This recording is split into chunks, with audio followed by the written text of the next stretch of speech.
नमस्कार, मैं डॉक्टर रवि राय आप सभी दर्शकों का हार्दिक स्वागत करता हूं। प्रिय दर्शकों, आज बात होगी जन्म कुंडली विश्लेषण की। आज हम एक दर्शक की जन्म कुंडली का विश्लेषण करने जा रहे हैं और मैं आप सभी से कहता भी हूं कि यदि आपके मन में भी कोई प्रश्न हो, कोई जिज्ञासा हो या आप अपने बारे में या अपनों के बारे में कुछ जानना चाहते हो तो आप चैनल के किसी भी वीडियो पर निसंकोच होकर के कमेंट करें। हमारा प्रयास रहेगा कि हम आपकी भी जन्म कुंडली का विश्लेषण अवश्य करें। अब आइए इनकी जन्म कुंडली की तरफ रुख करते हैं और समझते हैं कि इनकी जन्म कुंडली के क्या ग्रह हैं। और जो इनके मुख्य प्रश्न हैं वह यह है कि इनकी आर्थिक स्थिति कैसी रहेगी और इनका विवाह कब होगा और जन्म कुंडली इनकी कैसी है। ये कुछ सवाल हैं इनके। तो देखिए, जो लोग ज्योतिष के विद्यार्थी हैं या ज्योतिष शास्त्र में रुचि रखते हैं उनके लिए मैंने इनका डेट ऑफ बर्थ भी लिखा है। 3 मई 1992, 8:26 AM और जगह है जोरहट, आसाम का। जोरहट एक जगह है आसाम में। नक्षत्र इनका भरणी है। भरणी नक्षत्र के चतुर्थ चरण में जन्म हुआ है। नक्षत्र स्वामी शुक्र है तो वहीं लग्न नक्षत्र स्वामी राहु है। D9 में यानी नवमांश कुंडली में इनका गुरु एग्जाल्टेड है यानी उच्च का है और चंद्रमा नीच का है। ये कुछ महत्वपूर्ण बिंदु जो मैंने लिख दिए और नीचे मैंने लिखा है वर्तमान महादशा और अभी जो अंतर्दशा चल रही है। लग्न इनका मिथुन लग्न में इनका जन्म हुआ है और राशि इनकी मेष है। लग्न को देखा जाए तो लग्न 17 अंश पे है तो वहीं लग्नेश बुध 24 अंश पे है। तो हम इनके प्रश्न पर आएंगे, लेकिन जैसा कि आप सभी जानते हैं कि मैं कुछ महत्वपूर्ण बिंदुएं, कुछ महत्वपूर्ण बातें और फलादेश करते जाता हूं एक एक ग्रह का, जिससे अगर आप ज्योतिष शास्त्र सीख रहे हैं तो आपको भी सुविधा होगी। तो देखिए, लग्न इनका 17 अंश पे है तो लग्न तो बली है, लेकिन लग्नेश बुध जहां बैठे हैं वहां मीन राशि है और बुध 24 अंश पे हैं। अमूमन ग्रह यदि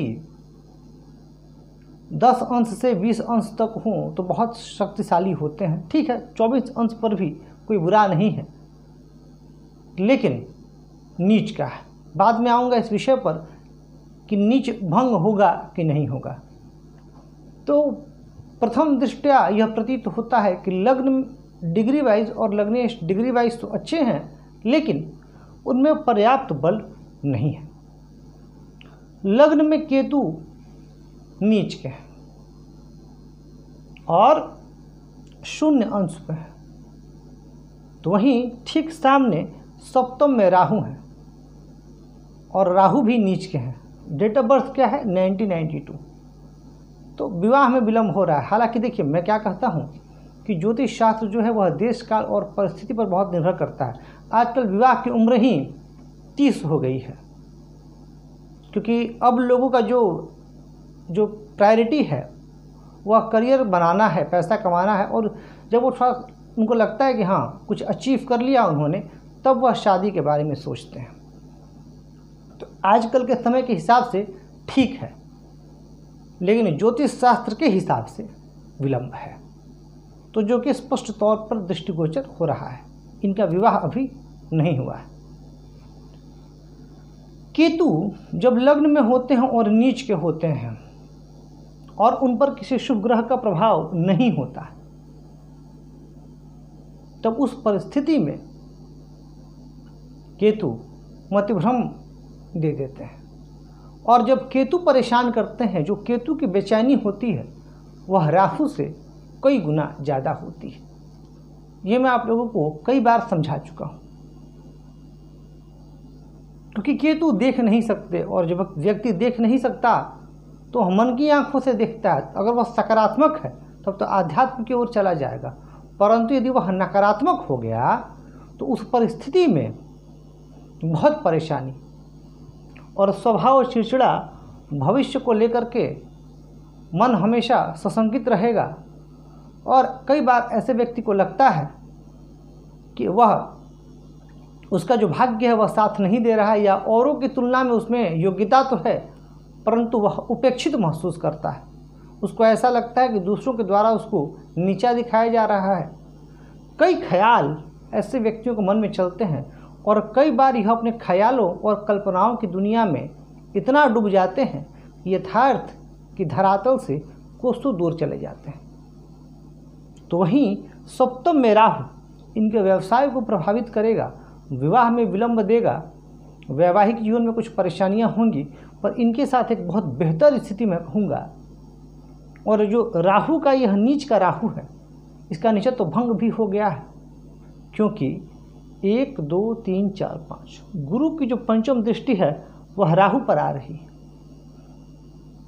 तो और लग्न नक्षत्र स्वामी राहु है, तो राहु औरों के लिए जितना बुरा फल देते हैं सप्तम में, आपके लिए नहीं होगा, क्योंकि यह शोध में पाया गया है कि जिसके लग्न नक्षत्र स्वामी राहु हो या कोई भी ग्रह हो, राहु की बात नहीं है, गुरु हो, मंगल हो, शनि हो, और उससे संबंधित ग्रह की महादशा चल रही हो, उस महादशा में व्यक्ति उत्थान भी करता है। तो आपकी जन्म कुंडली में भी राहु की महादशा चल रही है और निसंदेह आप नौकरी में अवश्य होंगे या किसी न किसी व्यवसाय में होंगे या जॉब में निसंदेह आप होंगे, इसमें कोई शंका नहीं है। गुरु की दृष्टि यहाँ अत्यंत शुभ है और राहु को यह शुभता दे रही। देखिए गुरु का, अब राहु की भी दृष्टि गुरु पे जा रही है, तो अब गुरु तो दूषित हो गया आपके, परंतु राहु में इन्होंने शुभता डाल दी। और राहु क्या है? राहु छाया ग्रह है। तो राहु जिस भी राशि में होते हैं या जिस भी ग्रह के साथ होते हैं उसी के अनुसार उनका स्वभाव होता है। धनेश चंद्रमा कहाँ स्थित हैं? तो स्थित हैं लाभ भाव में।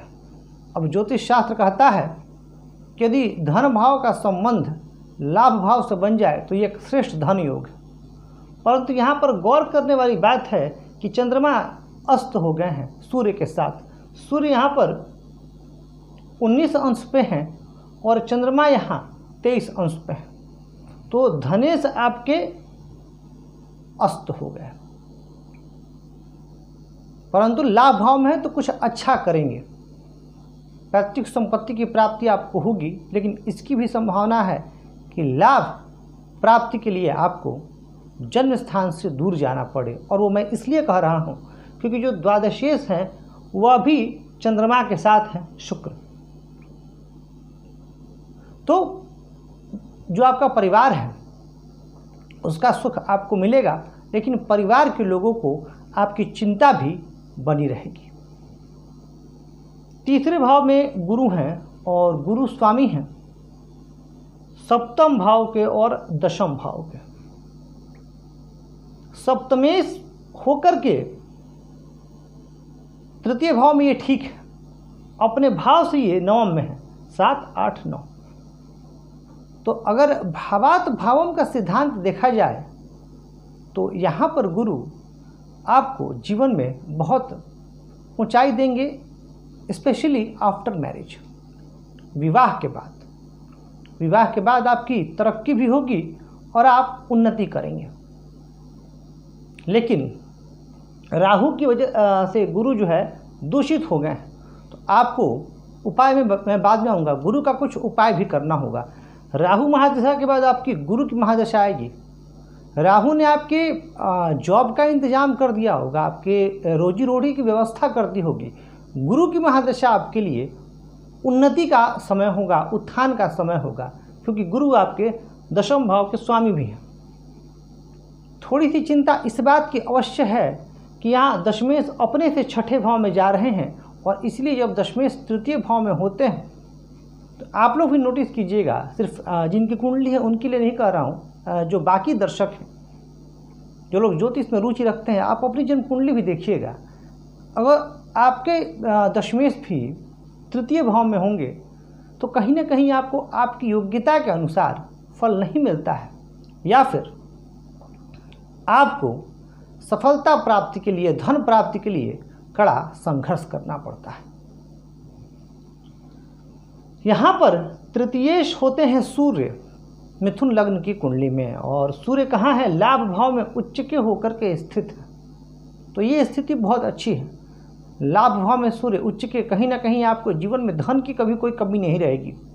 अगर आपको धन की आवश्यकता होगी तो धन कहीं ना कहीं से आपके पास आ जाया करेगा। इसकी भी संभावना है कि आपके शत्रु बहुत होंगे, स्पेशली गुप्त शत्रु, हिडन एनिमीज, परंतु वह आपका नुकसान नहीं कर पाएंगे।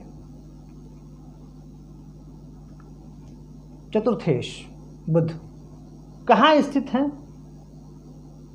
स्थित हैं नीच के होकर के दशम में, परंतु फिर भी लग्नेश हैं और दशम में होकर के नौकरी वगैरह में उन्नति देंगे आपको।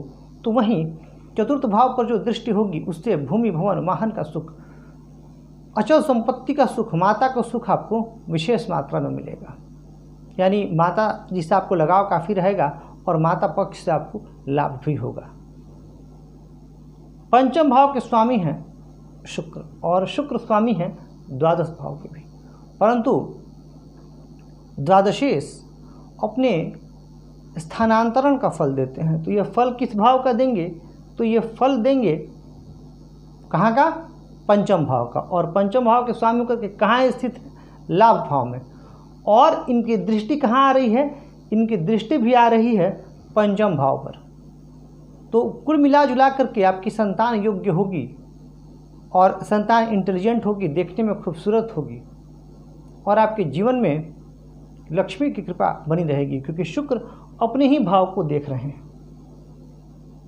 छठे के स्वामी होते हैं मंगल, और मंगल आपकी जन्म कुंडली में दशम भाव में। आप जिस हालात में नौकरी करेंगे उस हालात से आप संतुष्ट नहीं रहेंगे, परंतु यहाँ मंगल लाभ भाव के भी स्वामी हैं। तो असंतुष्टि के बावजूद भी आपको नौकरी में प्रमोशन, लाभ, ये स्थितियाँ हमेशा आपके साथ होती रहेंगी।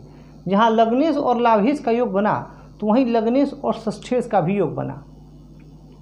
प्रतिकूल परिस्थितियों से, विपरीत परिस्थितियों से निराशा में जूझते हुए आप तरक्की करते रहेंगे, धीरे धीरे तरक्की करेंगे, बहुत तेज़ी से आप तरक्की नहीं करेंगे, क्योंकि लग्नेश आपके बुध नीच के हैं। इसलिए सप्तम भाव में राहु के फल को मैंने बता ही दिया, और सप्तमेश गुरु हैं, तो गुरु के फल को मैंने बता दिया, सप्तम और दशम दोनों का। अब बात करते हैं अष्टम भाव की और नवम भाव की। तो अष्टम भाव के स्वामी हैं शनि, और नवम भाव के भी स्वामी हैं शनि। शनि 24 अंश पे हैं, परंतु शनि वृद्धावस्था के ग्रह हैं, और शनि धीरे धीरे चलने वाले ग्रह हैं। तो 24 अंश पर भी शनि आपको फ़ायदा ही पहुंचाएंगे। समस्या कहाँ है? समस्या है नौमेश होकर के ये अष्टम में है। तो नौमेश होकर के जब अष्टम में है तो भाग्य में विलंब अवश्य होगा। भाग्य आपका उस तरीके से साथ नहीं देगा जितना देना चाहिए। चीज़ें आपको देर से मिलेंगी जीवन में, चाहे वह नौकरी हो, शादी हो, अपने प्रयासों से वाहन और घर का सुख हो, सब चीज़ों में विलंब होगा, लेकिन जब होगा तो बहुत अच्छा होगा। यहाँ शनि आपको ज्योतिष शास्त्र, तंत्र शास्त्र, मंत्र शास्त्र इत्यादि में रुचि दे देंगे और आपको दीर्घ आयु दे देंगे। तो शनि आपके लिए ठीक है, अपनी राशि में है अष्टम में, तो अष्टम भाव के शुभ फलों को ये बढ़ाएंगे। नवम भाव पर गुरु की दृष्टि है, और गुरु की दृष्टि में अमृत है। तो कहीं ना कहीं गुरु की यह दृष्टि आपके लाभ को बढ़ाएगी, भाग्य को बढ़ाएगी। भाग्य स्थान पर भी दृष्टि है और लाभ स्थान पर भी दृष्टि है। तो जो गुरु की दृष्टि है आपके सप्तम, नवम और लाभ, इन तीनों पर गुरु की दृष्टि आपके लिए बहुत अनुकूल है, और यह दृष्टियाँ गुरु की आपके लिए जीवन में अमृत के समान काम करेंगी, और आपके बिगड़े हुए कार्य भी गुरु की कृपा से अवश्य बनेंगे।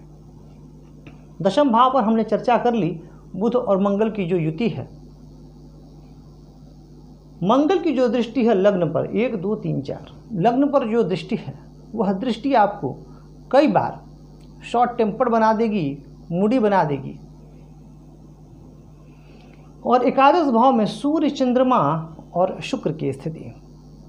तो एकादश भाव देखिए, अब यहाँ पर योग कौन कौन से बन रहे हैं ये जान लीजिए। आपने यह भी पूछा था कि योग कौन कौन से बन रहे हैं, तो देखिए लग्नेश बुध भले नीच के हैं फिर भी अम्ला योग बना और वसुमती योग बना।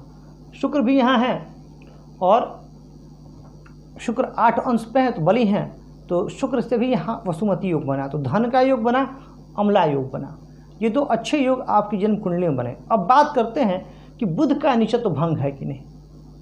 तो कुछ नियम आपको बता चुका हूँ मैं अपने नीच भंग राजयोग के वीडियो में, अप्लाई कर लेते हैं। नीच के ग्रह की अगर स्वामी की दृष्टि हो तो यहाँ के स्वामी कौन है? गुरु, दृष्टि है नहीं। इसके साथ भी कोई यहाँ पर शुक्र उच्च के होकर के बैठते तो भी शुक्र नहीं बैठे हैं। शुक्र जो है लग्न से केंद्र में नहीं है, गुरु भी लग्न से केंद्र में नहीं।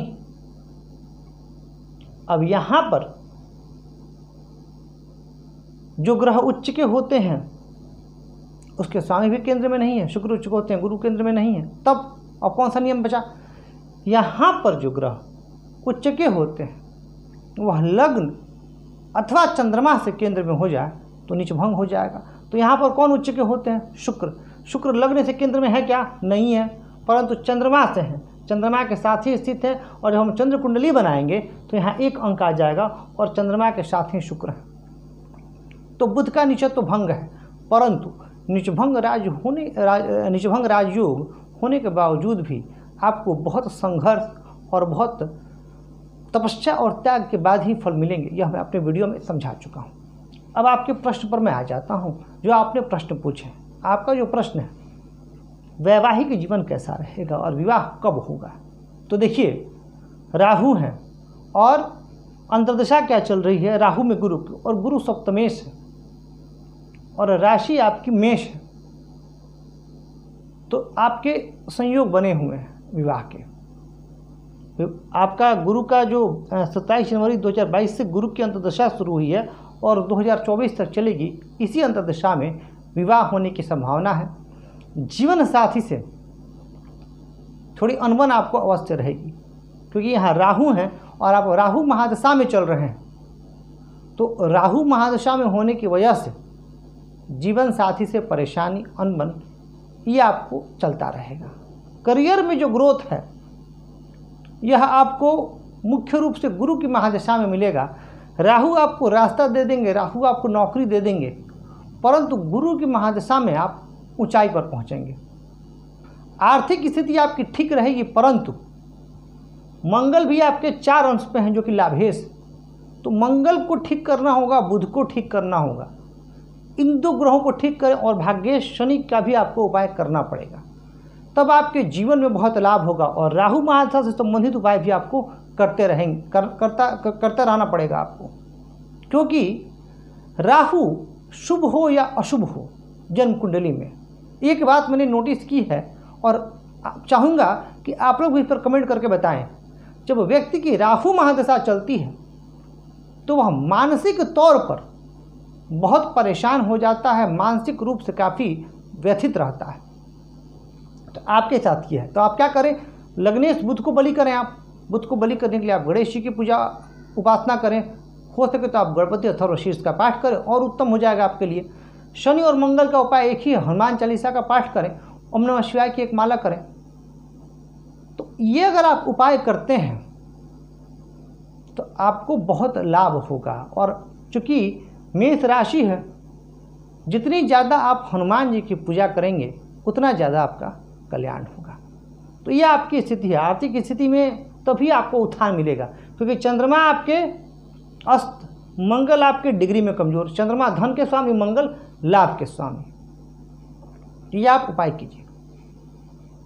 तो प्रिय दर्शकों, ये था हमारा आज का विषय, जहां हमने एक दर्शक की जन्म कुंडली का अध्ययन किया, विश्लेषण किया। यदि आपका कोई सुझाव है तो उसका मैं हार्दिक स्वागत करता हूँ। कहना चाहूँगा आपसे कि वीडियो को लाइक करें, और चैनल को सब्सक्राइब करके हमें अपना प्यार और स्नेह अवश्य दें। आज के लिए आपसे इजाज़त लेता हूँ। धन्यवाद।